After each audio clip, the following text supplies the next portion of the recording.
Sawat hangkor berep musamungni bataimu khlaidajaka sangrongshalo Bilonia College Square Ogni Bina Community Hall nogo chengsheri nayangei manjagai ka Sawat hangkor পরিষদনি সভাধিপতি দীপক দত্ত লগেও তঙ্গ সহ সভাধিপতি Tapan Debnath মনোবাজার কনস্টিটুয়েন্সিনি MLA মাইলা ফ্রুমক DCM শান্তি রঞ্জন চাকমা বিলোনিয়া পৌর পরিষদনি chairman নিখিল চন্দ্র গুপ হদাহামক্রাই সামুক তাংনাই নকুল পাল খबै কুবुननि juda-juda adongrok osalo chati gothar musangmani bisingtui mutaisajak birsa mundani mangprio khumbogoi khulumui sawot hangkor beremni musamungni bataimung chengsawai rjakha musamungni bataimungo sabrum bukhaste rupaichuri block shantir bazar bukhaste bogafa block bilonia bukhaste bharat chandranagor block ni bisingo batai laikha bataimungni paithago koplayang nai timno sokatia farjakha tei koplayang kha Sabrum Rupaichuri First Position Angai Sabrum Rupaichuri no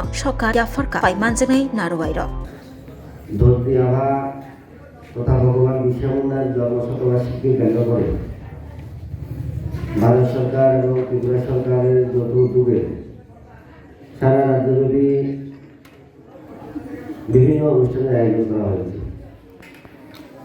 এই অঙ্গ হিসাবে আমাদের জনজাতি সম্প্রদায়ে তাদের যে ঐতিহ্য,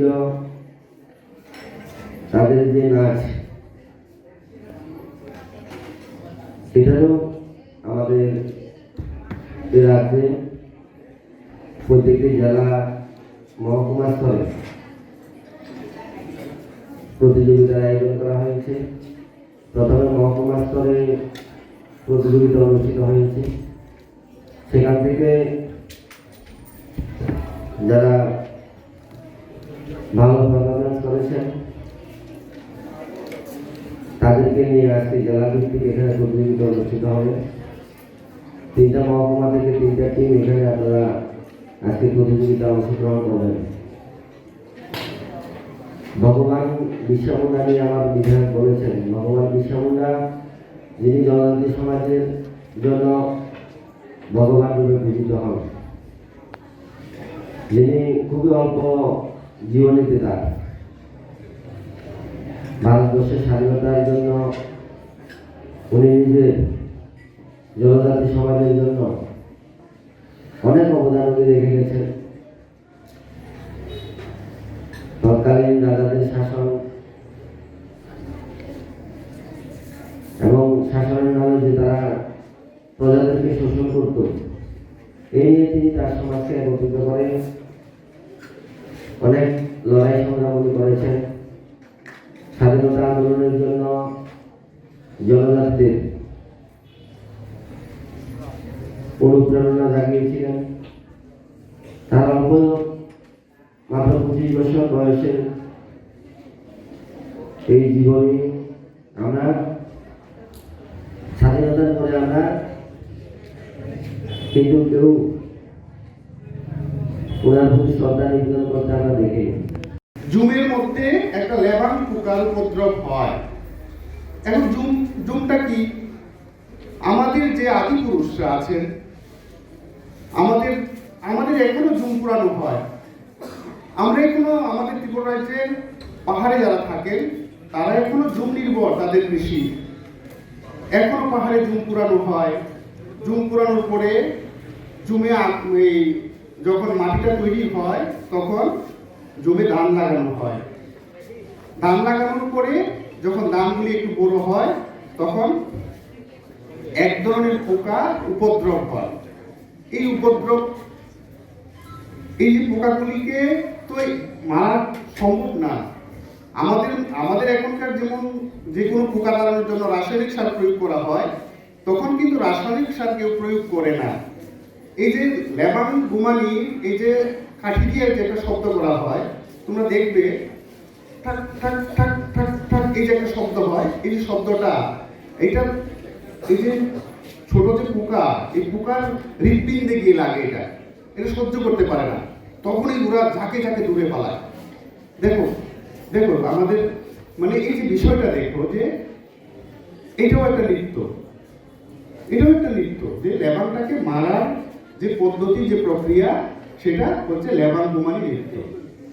এরপরে দেখো তোমরা যখন আমাদের এই জনজাতিরা যেমন আমরা ঝুম নৃত্য বলি, ঝুম নৃত্য করি, বাঙালিরাও কিন্তু নবান্নটা করে।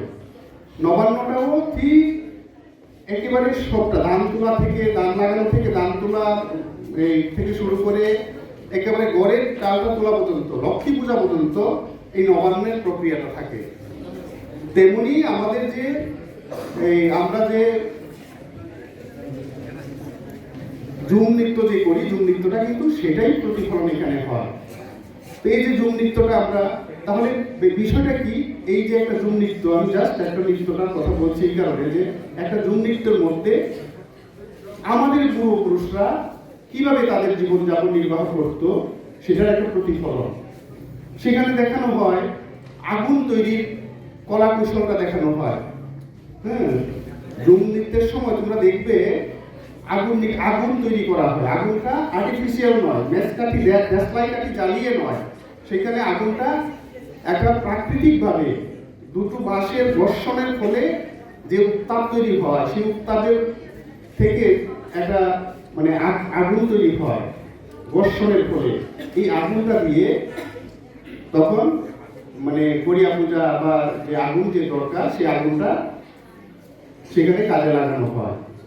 এই যে আগুন তৈরির পেছনটা দেখো, আগুনটারও একটা কাহিনী আছে। আমাদের যারা গড়িয়া পূজা করেন তারা আর্টিফিশিয়াল কোনো আগুনে বিশ্বাসী না।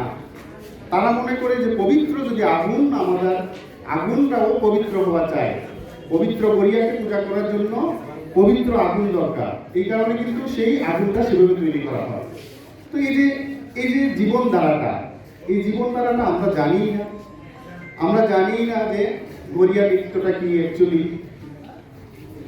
তো এই কারণে আমার মনে হয় এই বিষয়গুলি আমাদের জানা দরকার। শুধু লোকনৃত্যে প্রথম হলাম কি হলাম না, রাজ্য স্তরে গেলাম কি গেলাম না, সেটা মূল উদ্দেশ্য না।